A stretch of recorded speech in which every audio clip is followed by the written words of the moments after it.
Welcome to the Yamaha 40th Anniversary Synthesizer Premium Collection.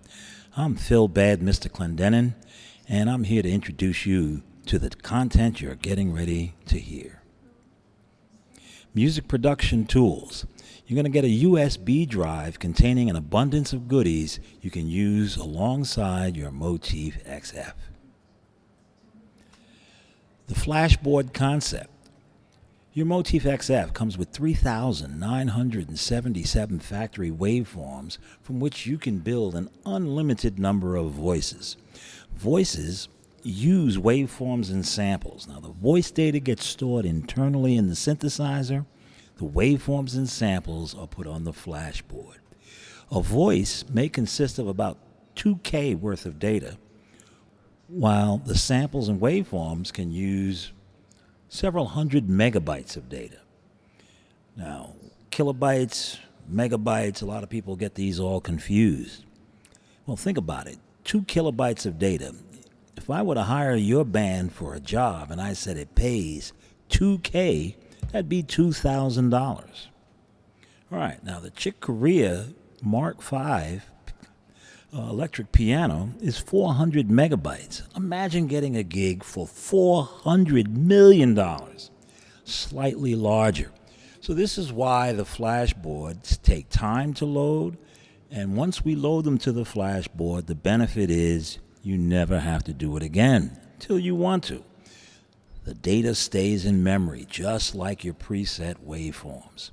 Each flashboard extends the number of waveforms you can access by some 2,048 waveforms, and these are ones that you will handpick.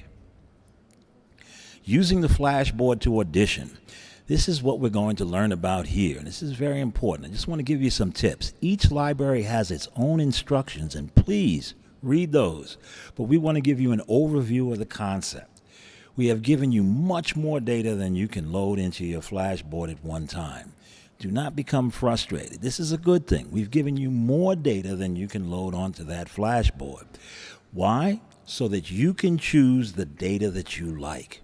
This is music. We all have our own personal taste in music, and we make the instrument selections based on what we're doing.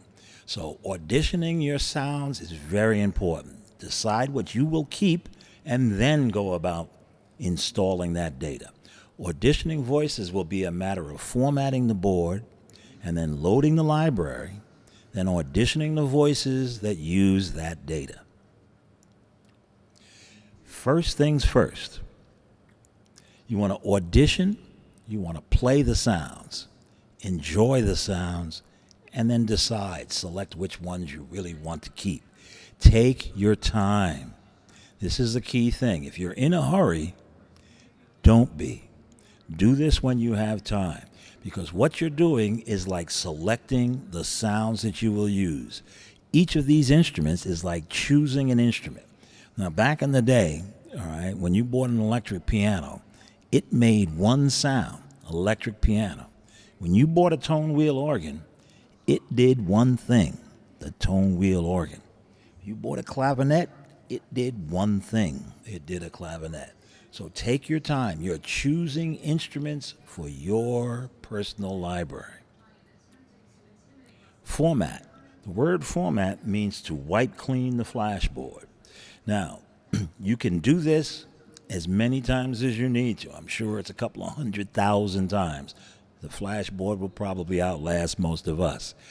But here's the deal. It wipes the slate clean. Once you install data that you want to keep, the most important thing you can do is make your own all data file to back up that data. The work that you do, the time that you invest, you want to back that up to an all data file with samples.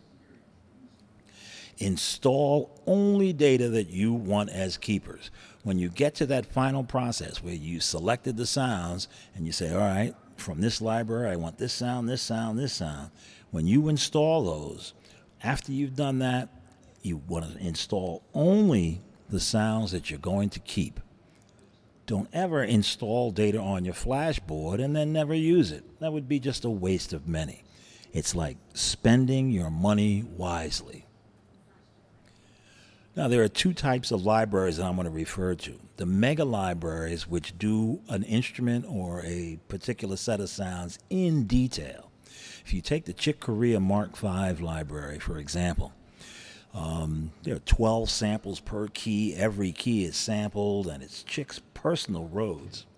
So it's 400 megabytes in size. So any one of the voices, I think there are 16 voices in the Chick Corea library, but even to load one of them, they all use the 400 megabytes. So it is a huge library and will use the majority of the space on your flash board. The same is true of Dr. Jung's CS80 library, a very meticulous library done of the classic Yamaha CS80. We also give you a second file that is without the samples, because as you realize, samples can be used again and again and again and again, because you can have more voices from the same waveforms. Now, my very first synthesizer had two waveforms, a sawtooth wave and a pulse wave, and I built hundreds of sounds from those two waveforms. So you can imagine a waveform can be used again, like a sawtooth wave with a certain envelope and a certain filter will sound brassy. With a different envelope and a different filter, it can sound like strings. So you'll see that there are additional voices that can use the CS80 library sounds. Sonic Reality has given us a group of vintage synthesizer collection from Yamaha's past synthesizers. This is, after all, the 40th year of Yamaha synthesizers.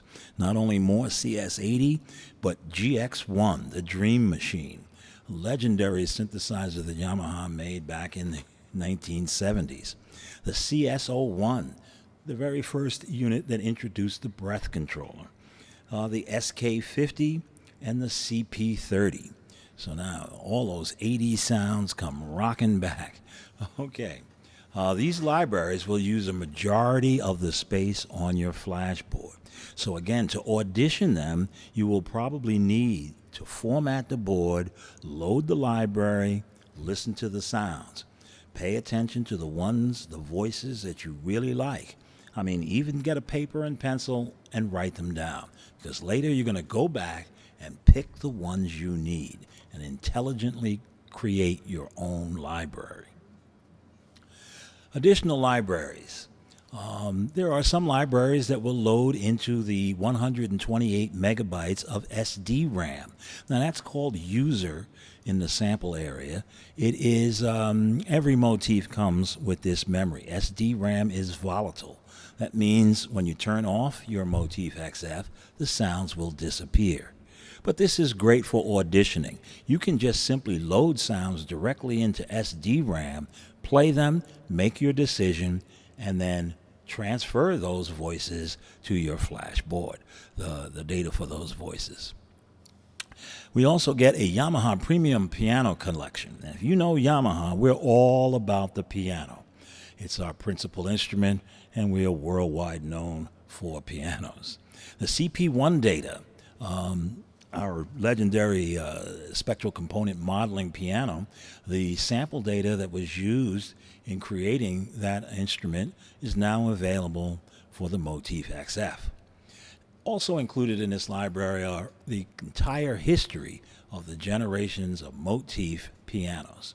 We had so many people who loved the Power Grand from the original Motif back in 2001. Well, all the pianos are here.